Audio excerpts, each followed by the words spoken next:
अस्सलाम वालेकुम dear students, I hope you all are fine. Chemistry grade 11 unit number 9 के साथ आज आपके सामने हाजिर हैं।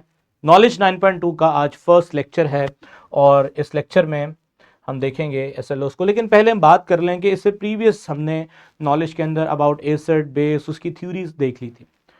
टेक्निकली देखा जाए तो केमिस्ट्री में जो केमिकल्स हैं उनको डिवाइड करने के बड़े बड़े तरीके हैं। ऑक्सीडाइजिंग एजेंट्स हैं, रिड्यूसिंग एजेंट्स हैं, ठीक है, उस बेस पे आप डिवीजन कर देते हो। मेटल्स हैं, नॉन मेटल्स हैं, उस बेस पे आप डिवीजन कर देते हो। और बहुत सारे मेथड्स हैं जिनकी बेस पे आप डिवाइड कर सकते हो। लेकिन प्रोमिनेंट मेथड्स में से एक मेथड है कि आइदर ये एसिडिक हैं या ये बेसिक है, कुछ हैं जो न्यूट्रल हैं। फिर केमिकल्स को ब्रॉडली एसिड और बेस में क्लासीफाई करने के लिए आपने थ्योरीज भी देखी, लॉरेल ब्रॉन्स्टेड की, आर्हीनस की, लेविस की। हमने उसको अच्छे तरह से डाइसेक्ट कर लिया हुआ है, ठीक है। आज हमने फर्दर आगे लेके चलना है, उन्हीं थ्योरीज को आगे लेके चलना है और देखना है कि एसिड बेस इक्विलिब्रिया, क्योंकि लास्ट चैप्टर आप चैप्टर नंबर 8 इक्विलिब्रियम पे पढ़ के आए। अब वही कॉन्सेप्ट हमने एसिड बेस के ऊपर भी अप्लाई करने हैं और देखेंगे कि कौन सा एसिड स्ट्रांग है तो क्यों स्ट्रांग है, कौन सा एसिड वीक है तो क्यों वीक है। टारगेट हमारा ये है। एसएलओस भी कुछ ऐसा ही आपको सिखाना चाह रहे हैं। Define mathematically the term pH. PH क्या है आपके लिए कोई नया लफ्ज नहीं है, पहले भी आप लोगों ने सुना हुआ है। ये एक पैरामीटर है बेसिकली जिसकी बेस पे हम जज करते हैं कि आइदर सोल्यूशन एसिडिक है या बेसिक है। देखेंगे आज सिमुलेशन की मदद से। के ए, पी के ए, के डब्ल्यू, ये सारी टर्म्स रिलेटेड हैं एसिड और बेस की स्ट्रेंथ को जज करने के लिए। And use them in calculation K B and equation K W is equals to K A and K B will not be tested. मतलब वो बेसिक पे रहना चाह रहा है, एसएलओ की डिमांड है। बाकी हायर क्लासेस में यानी 12वीं में जाओगे तो इसको मजीद टेस्ट करोगे आप। कैलकुलेट करना सिखाना है आपको H plus and pH values for strong acid, strong अल्कीज, weak acids, week अल्कीज, ठीक है। Calculate the H3O plus given the Ka and the molar concentration of weak acids. By the way ये 2 दिन में हमारा जो नॉलेज है ये कंपाइल होगा। आज हम बेसिक्स को देखेंगे पहले। तो फर्स्ट ऑफ ऑल तो मैं आपको सारा कुछ पढ़ाने से पहले ये बता दूं कि प्योर वाटर जो बिल्कुल खालिस पानी होता है, जिसको हम डिस्टिल वाटर भी कहते हैं, उस प्योर वाटर के अंदर क्या करंट पास करता है? जी शाबाश, बताइए, क्या प्योर वाटर में से करंट पास करेगा? चलें इसको चेक करने के लिए सिमुलेशन देख लेते हैं। तो ये मेरे पास इस बर्तन के अंदर पानी है और इसको फुल स्क्रीन कर दें। इस पानी के अंदर मैं क्या करता हूं, मैं ये एक बल्ब जो बैटरी से कनेक्टेड है उसको मैं डिप कर देता हूं। मुझे तो कुछ ऐसा नज़र नहीं आया कि ये बल्ब में से रोशनी निकले। हाँ, अगर इस पानी में मैं कोई सॉल्ट ऐड कर देता हूँ, लाइक ये मैं इसमें सॉल्ट ऐड करता हूँ, तो जैसे ही मैं सॉल्ट ऐड करूंगा तो बल्ब थोड़ा रोशन हुआ है, गौर करो, ठीक है। जैसे जैसे मैं सॉल्ट ऐड करता जा रहा हूं तो बल्ब की रोशनी बढ़ती जा रही है। ये ग्रेड 10th में भी आप प्रैक्टिकल करके आए हैं कि जितना ज़्यादा आप पानी में कंसंट्रेशन बढ़ाओगे ऐसे केमिकल्स की जो पानी में आयंस बनाते हैं, तो जितने ज़्यादा पानी में आयंस होंगे पानी में कंडक्टिविटी उतनी बेहतर होगी, ठीक है। तो इससे पता चलता है कि वाटर इट्सेल्फ इलेक्ट्रोलाइट नहीं है। पानी में कुछ ऐसी चीज़ें डाल दो, टेबल सॉल्ट डाल दो, या जो टैप वाटर आता है उसमें नेचुरली काफ़ी ज़्यादा मिनरल्स होते हैं, काफ़ी ज़्यादा आयंस होते हैं, मेटल के आयंस होते हैं, ठीक है, नॉन मेटल्स के भी आयंस होते हैं, रिच ऑफ आयंस होता है वो, पॉजिटिवली और नेगेटिवली भी। तो उसके अंदर करंट फ्लो करेगा क्योंकि वो प्योर नहीं है। तो इसका मतलब पहले हम पानी के बारे में पढ़ लें। पानी एक मीडियम है क्योंकि बहुत सारे केमिकल्स को हमने सोल्यूशन की फॉर्म में रखना होता है लेबॉर्ट्री में। बहुत सारे एसिड्स बेसिस जो हैं वो सोल्यूशन की फॉर्म में हम लैब में यूज़ करते हैं। तो इसका मतलब पानी की इट्सेल्फ पहले प्रॉपर्टीज देख लें, फिर हम उसमें एसिड और बेस को डालने के बाद देखेंगे कि पानी में क्या चेंजेस आते हैं। यहां से ये चीज़ कंक्लूड हो गई है कि पानी में से करंट नहीं गुजरता, पानी के अंदर आयंस नहीं है। तो वापस चलते हैं जी, ये पीपीटी खोल लें जी। जी स्टूडेंट्स, अच्छा अब आपके सर आपने तो इक्वेशन लिखी हुई है जिसके अंदर आपको आयंस नजर आ रहे हैं H3O प्लस। अब आप बच्चे नहीं, आपको पता है ये H प्लस की ही दूसरी शक्ल है। पानी के अंदर H प्लस होगा तो वो वाटर मॉलिक्यूल के साथ कोऑर्डिनेट कोवलेंट बॉन्ड बना लेता है, ठीक है ना, आप लोग जानते हैं, ये प्रीवियसली आप पढ़ के आए हैं। तो ये H+ के साथ जब कोऑर्डिनेट कोवलेंट बॉन्ड बनेगा तो यू विल गेट H3O+। तो water is a poor conductor of electricity but it conductance is measurable due to self ionization. अब ये सेल्फ आयोनाइजेशन क्या है, यानी कि पानी पुअर कंडक्टर है। टेक्निकली आपने देखा पानी पुअर कंडक्टर है, वो प्रूव हो गया, लाइट उसमें से करंट नहीं पास हो रहा, लेकिन थोड़ी बहुत इसकी कंडक्टेंस होती है जो कि मेजर भी की जा सकती है हाईली सेंसिटिव इंस्ट्रूमेंट्स की मदद से। लेकिन पानी के अंदर कंडक्टेंस को बढ़ाया जा सकता है सॉल्ट ऐड करके, कोई एसिड ऐड करके। ठीक है, तो बहरहाल पानी की जो अपनी थोड़ी बहुत आयोनाइज होने की सलाहियत है उसको हम सेल्फ आयोनाइजेशन कहते हैं। और आप माशाल्लाह जानते हैं कि ये रिएक्टेंट है, these are the reactants and these are the products. कितना रिएक्टेंट होगा, कितना प्रोडक्ट होगा, इसका अंदाजा तो उस इक्वेशन की केसी से पता चल जाता है ना। और आप लोगों ने पढ़ा हुआ है केसी बराबर होता है प्रोडक्ट ओवर रिएक्टेंट। तो ये देखो, ये मैंने प्रोडक्ट ऊपर लिखा और जो रिएक्टेंट है वो मैंने नीचे लिखा, यहां ब्रैकेट भी आनी चाहिए। ओके, अब प्रोडक्ट में कौन है, H+ है जिसको मैंने H3O+ लिखा हुआ है और OH- है, और रिएक्टेंट में कौन है, H2O है। यानी इसी इक्वेशन को आप ऐसे भी लिख सकते हैं H2O ionised into H+ and OH-। मेरा ये क्लेम है कि ये जो इक्वेशन लिखी है इसमें ये आयंस ना होने के बराबर है। मुझे कैसे पता चला, क्योंकि केसी की वैल्यू इंतहाई छोटी है, -1.8 मल्टीप्लाई 10⁻⁻16। इसका मतलब है केसी जितना स्मॉल होगा प्रोडक्ट उतनी ही कम होगी, मतलब ये आयंस वगैरह ना होने के बराबर हैं। तभी तो मैंने बोला पुअर कंडक्टर है पानी, और थोड़े बहुत जो आयंस हैं वो सेल्फ आयोनाइजेशन, इसी का नाम है। चलें टेक्निकली और देखते हैं। डियर स्टूडेंट्स जरा गौर कीजिएगा, H2O will break into H+ and OH-। मैं आपको रफ फिगर बता दूं तो 2 करोड़ पानी के मॉलिक्यूल हों, 2 करोड़ पानी के मॉलिक्यूल, तो 2 करोड़ पानी के मॉलिक्यूल में से चंद मॉलिक्यूल से मुराद 1 या 2 मॉलिक्यूल होंगे पानी के जो ब्रेक होंगे H+ OH के अंदर, बाकी वैसे के वैसे ही रहेंगे। इतना पुअर कंडक्टर है, इतना वीक इलेक्ट्रोलाइट है। इस चीज को थोड़ा मैंने थ्योरी से एक्सप्लेन करने की भी कोशिश की है। मान लो मेरे पास यहां पर पानी जो है उसकी अमाउंट है ए अमाउंट में से माइनस होगा x amount. What is x amount, मैं आपको जरा आसान लफ्जों में समझाता हूं। फॉर एग्जाम्पल मेरे पास स्टूडेंट्स मान लीजिए इस तरह का ये पेन है, ये 1 करोड़ पेन है मेरे पास। 1 करोड़ पेन मैं उठाता हूं, पकड़ता हूं फैक्ट्री में और उनको तोड़ देता हूं। हर पेन को मैं ढक्कन उसका अलग कर देता हूं और उसकी बॉडी अलग कर देता हूं, तो एक पेन 2 हिस्सों में डिवाइड हो जाएगा, ढक्कन और बॉडी के अंदर।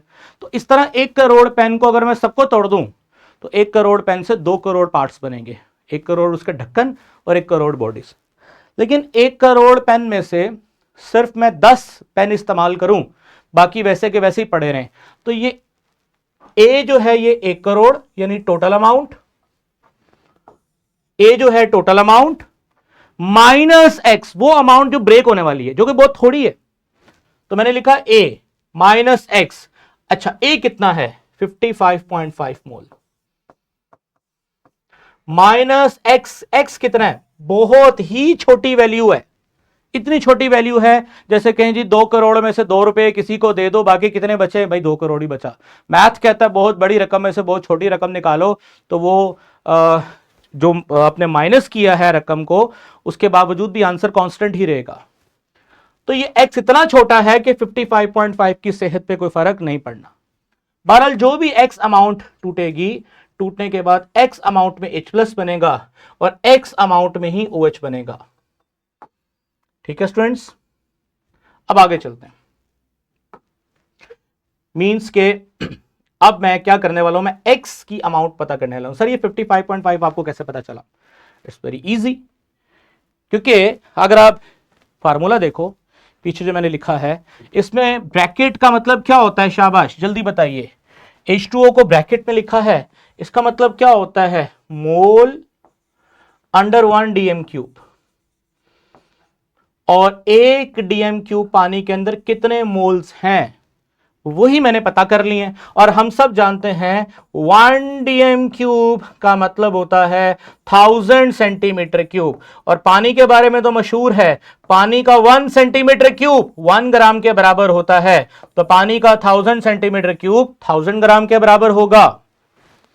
सही है जी, यानी 1 लीटर पानी तुम में से कोई लेके आता है तो वो 1 किलो है, और 1 किलो पानी में कितने नंबर ऑफ मोल्स हैं? नंबर ऑफ मोल्स फाइंड करने का फार्मूला तुम सबको आता है, नंबर ऑफ मोल बराबर है मास ओवर मोलर मास।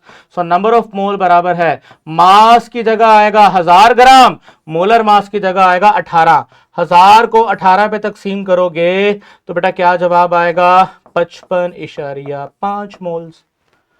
सो लिहाजा इस इक्वेशन में, इस ब्रैकेट में ये बताया जा रहा है कि पानी कितना इस्तेमाल किया आपने। तो पानी तो हमने 55.5 मोल यानी 1 लीटर पानी लिया है, जो कि 55.5 मोल है। इतने सारे पानी में से थोड़ा सा पानी टूटने वाला है, कितना टूटने वाला है वही मैंने फाइंड करना है। कैसे करेंगे? शाबाश, कैसे करेंगे? Kc बराबर है प्रोडक्ट, प्रोडक्ट में कौन आएगा बेटा? एक्स, एक्स प्रोडक्ट ओवर कौन होता है? शाबाश, अभी पीछे पढ़ा तुम लोगों ने, जल्दी बताओ। Kc प्रोडक्ट ओवर रिएक्टेंट, कौन है रिएक्टेंट? ये वाटर। और अभी आप लोगों ने मुझे बताया क्या वैल्यू है इसकी? 55.5। सर माइनस एक्स भी तो किया, मैंने बोला ना 55.5 माइनस एक्स, एक्स मैंने बोला बहुत ही छोटी रकम है, माइनस भी कर दोगे तो आंसर पे कोई फर्क नहीं पड़ना, तो एक्स वैसे का वैसे ही, यानी कि यहां पर नीचे जो पानी की मिकदार है वो वैसे की वैसे ही आ जाएगी। केसी पता है तुम लोगों को? अभी पीछे आप लोगों ने केसी की वैल्यू देखी, ये जरा पीछे जी, केसी की वैल्यू 1.8 मल्टीप्लाई 10 की पावर -16, तो केसी की जगह पे आएगा 1.8, ये देखो 1.8 मल्टीप्लाई 10 की पावर -16, 55 इधर, क्योंकि केसी भी कांस्टेंट है ना, फिक्स, ये भी फिक्स है, तो कांस्टेंट चीजों को इधर ले जाओ। ये क्यों फिक्स है मैंने बता दिया आपको। तो भाई इनको सॉल्व करोगे, और सॉल्व करने के बाद यानी केसी और 55.5 को मल्टीप्लाई करोगे तो आंसर तुम्हें ये मिलेगा। ठीक है, इसका मतलब केसी की वैल्यू है 10 की पावर -14 बराबर है x एंड x। शाबाश बेटा, 10 की पावर -14 बराबर है x स्क्वायर, 10 की पावर -14 बराबर है x स्क्वायर। ठीक है, अब यहां पे पहले जरा किताब से देख लो, ये देखो, अब किताब थोड़ा सा इसको अपने अंदाज में यहां पे लेके जा रही है, और वो क्या है उसको पहले यहां पे समझ लें। स्टूडेंट्स यहां पर पहले हम x की रकम निकाल लेते हैं, वहां बाद में जाते हैं। आप अंडर रूट लें, इस तरह भी अंडर रूट लें, ये कैंसिल हो गया, तो आपके पास बचेगा x जो कि बराबर होगा 10 की ताकत -7। इसका मतलब 55.5 में से अगर कुछ माइनस हो रहा है तो कितना माइनस हो रहा है? 10 की ताकत -7, बहुत छोटी रकम है भाई। और आगे डेफिनेटली H प्लस भी कितना बनेगा? 10 की ताकत -7, OH भी कितना बनेगा? 10 की ताकत -7। ये तुम सब कुछ जो पढ़ रहे हो ना, याद रखो ये सब कुछ कितने डिग्री पे पढ़ रहे हो? 25 डिग्री पे, ये फिक्स है। अच्छा जी, अब जरा इस चीज को थोड़ा सा एक और एंगल से देख लेते हैं। किताब में क्या किया गया है? किताब में ये किया गया है डियर स्टूडेंट्स के यहां पर जो 55.5 जहां लिखा है वहां पर बेसिकली आपको पता है कि H2O आता था। अब ये H2O और Kc को जब मल्टीप्लाई किया गया है किताब के अंदर, तो एक नया कांस्टेंट जो है वो बनाया गया है, और वो क्या है? H2O और Kc को जब मल्टीप्लाई किया गया है तो एक नया कांस्टेंट बनाया गया है जिसका नाम है KW। KW क्या होता है? जब आप इस Kc और इस फिक्स अमाउंट ऑफ वाटर को मल्टीप्लाई करते हो तो एक नया कांस्टेंट बनता है जिसका नाम है KW। तो मैं यहां क्या करने वाला हूं, दोबारा लिखने वाला हूं इसी को। जब ये से मल्टीप्लाई होगा तो we can say that KW बराबर है, शाबाश, इस x की जगह पे क्या लिख सकते हैं? H प्लस, और इस x की जगह पे क्या लिख सकते हैं? OH। ठीक है, H प्लस एंड OX। तो you can say that you can say that कि KW जो कि बराबर है KC और वाटर को मल्टीप्लाई करके KW आता है, और जो कि बराबर है H plus and OH minus की कंसेंट्रेशन के। ठीक है जी, अब दोबारा देख सकते हैं KW बराबर है, यहां बराबर का साइन आता है, H प्लस OH माइनस बराबर है 10 की ताकत -14 जो कि 25 डिग्री के बराबर होती है। ठीक है, मैं यहां पे थोड़ा सा इसको आपके लिए दोबारा सॉल्व कर देता हूं, इसको जरा अरेज कर दीजिएगा।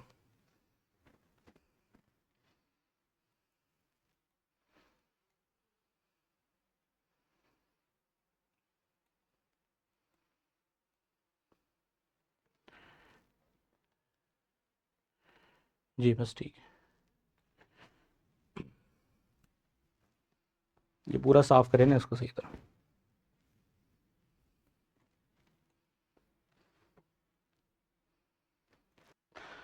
जी स्टूडेंट्स, देख लीजिए इस इक्वेशन को दोबारा। ये वाटर को मैं यहां लेके आया, मैं आपको स्टेप बाय स्टेप इसलिए बता रहा हूं, उसमें से सवाल आ सकता है। KC H2O बराबर है H plus and OH minus. ठीक है जी, हम इनको x लिख चुके हैं, आप भी लिख सकते हैं x, वो तो हमने ड्राइव करने के लिए लिखा। अब KC जब वाटर से मल्टीप्लाई होता है, मैंने बोला है कि ये नया कांस्टेंट है KW, और KW किसके बराबर है H plus and OH minus. KW की वैल्यू भी आपको निकाल के दिखाई, जब KC को वाटर के साथ मल्टीप्लाई करते हैं, वाटर की कंसंट्रेशन के साथ, तो 10 की पावर -14 बराबर है H plus and OH minus.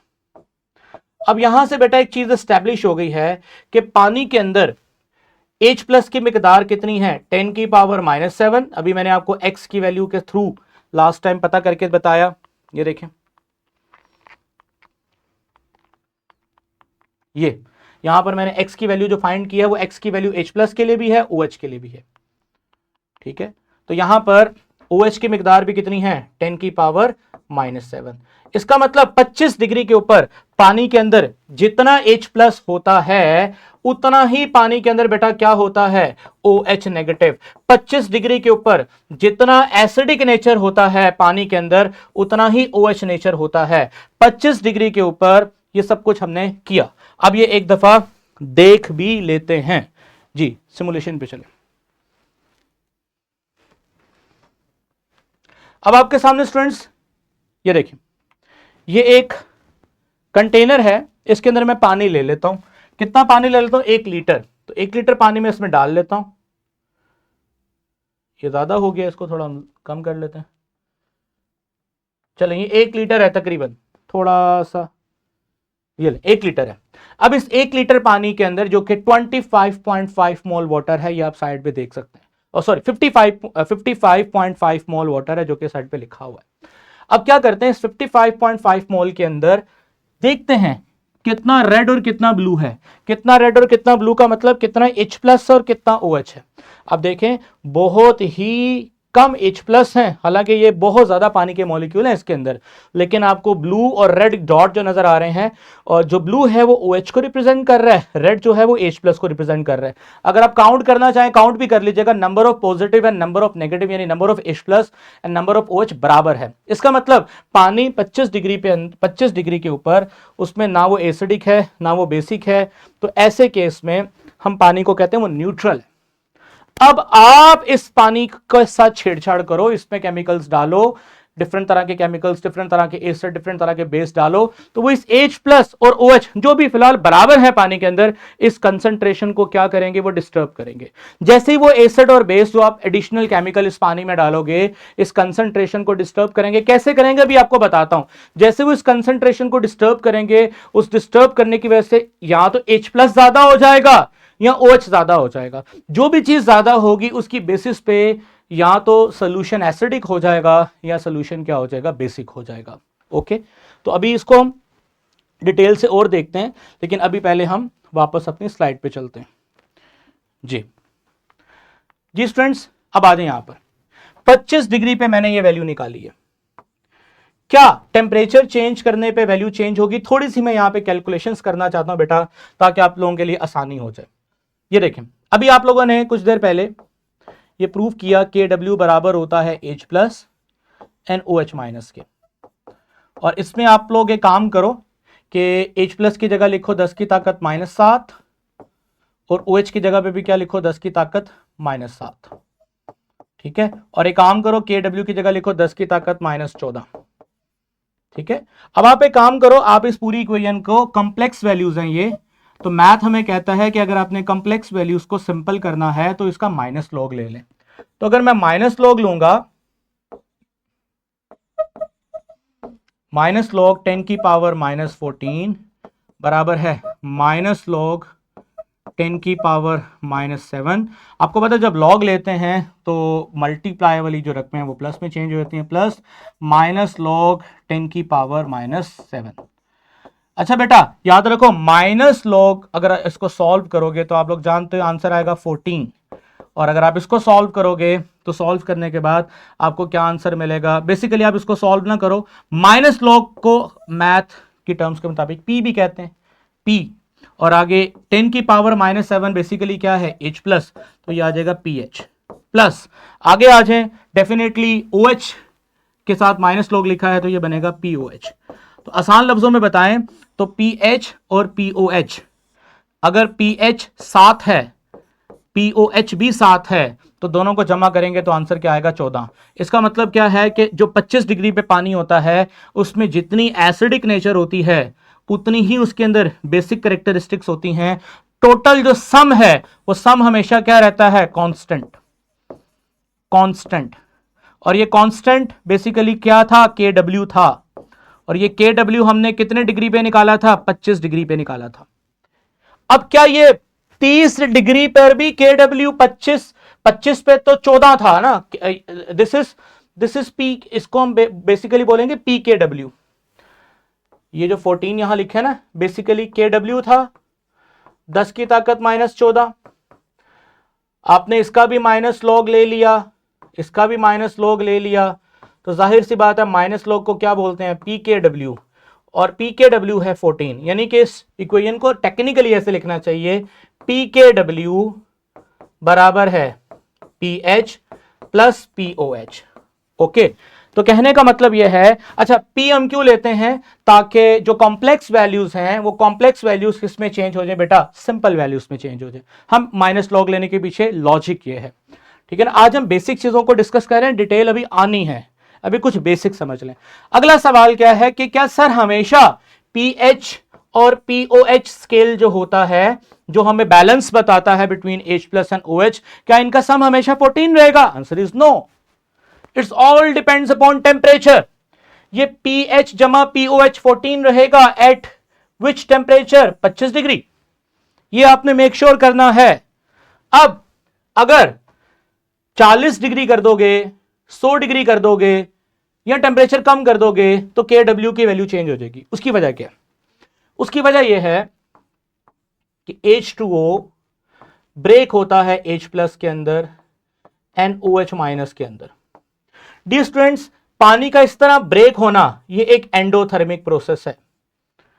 अब आप लोगों ने प्रीवियस चैप्टर में, और ये एक रिवर्सिबल प्रोसेस भी है, आप लोगों ने इक्वेशन पीछे देखी वाटर का ब्रेकडाउन।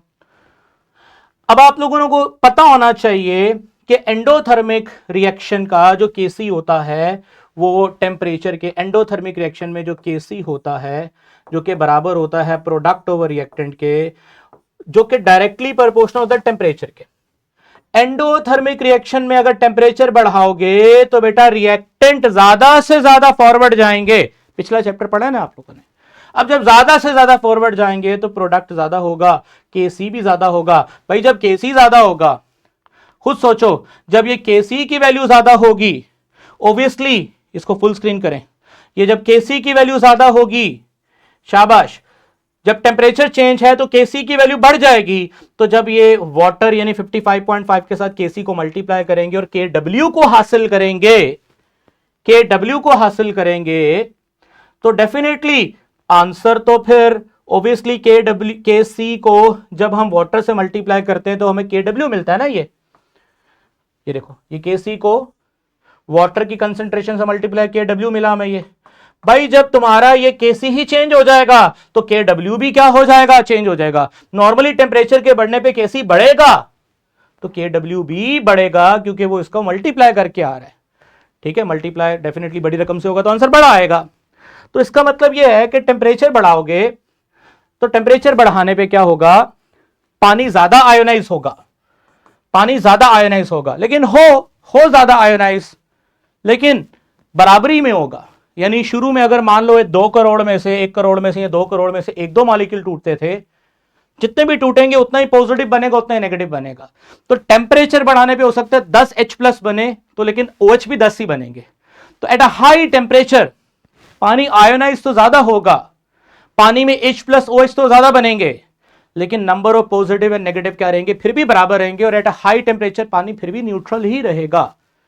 लेकिन ये जो पहले 25 डिग्री पे pH यानी H+ की मिकदार और OH की मिकदार का सम 10 की ताकत -14 था, तो एट अ हाई टेम्परेचर ये 10 की ताकत -14 नहीं होगा, फिर ये बढ़ जाएगा, फिर ये बढ़ जाएगा।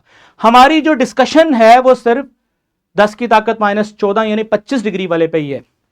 सवाल आ सकता है ना आपको, ये देखो ये 40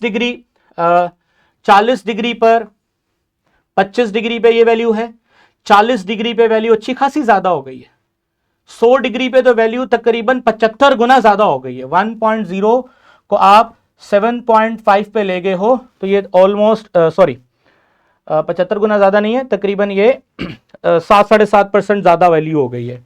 ठीक है, और हाँ, 0 पे मैंने एक जगह पे, इसमें टेबल पूरा नहीं है, लेकिन अगर आप 0 पे देखोगे ना, 0 डिग्री पे Kw कम होगा, क्योंकि टेम्परेचर कम, प्रोडक्ट कम, Kc कम, Kc कम, क्योंकि Kc डायरेक्टली प्रोपोर्शनल किसके है बेटा, Kw।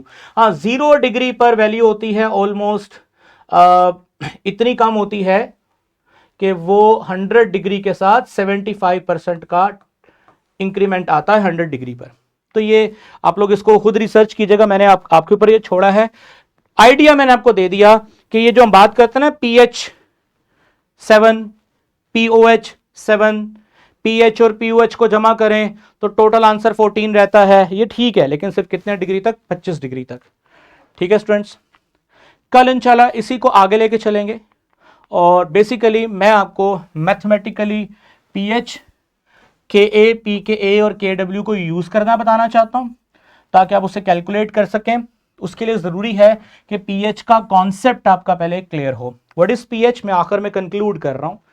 कोई भी आप मेरे पास एग्जांपल दे दो, प्योर वाटर लेके आते हैं, उसके अंदर H+ और OH- दोनों होंगे। कौन ज्यादा है कौन कम है, इसको चेक करने के लिए हम क्या करते हैं, उनकी कंसंट्रेशन चेक करते हैं। तो कंसंट्रेशन एक वक्त में फिर जब H की भी देखते हैं तो OH की भी देखते हैं। अब कंसंट्रेशंस का अंदाजा कैसे लगता है, उसको उसके लिए जो पैरामीटर्स हैं वो क्या है, pH और pOH। ठीक है, अब सिमुलेशन पे एक दफा चलें ताकि हम अपने लेक्चर को वहां पे कंक्लूड कर लें।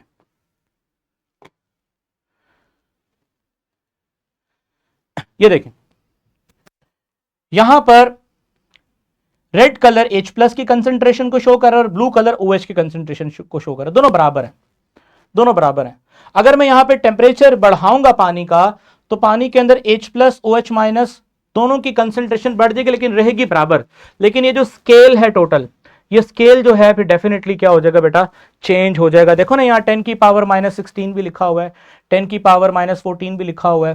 तो ये बताने का मकसद है कि ये कोई लिमिट नहीं है 10 की पावर -14, ये जो रेंज है ये बढ़ भी सकती है, डिपेंड्स अपॉन टेम्परेचर। इंशाल्लाह बाकी इसको कल देखेंगे, आज के लिए इतना ही काफ़ी है। अपना ख्याल रखिएगा, टेक केयर।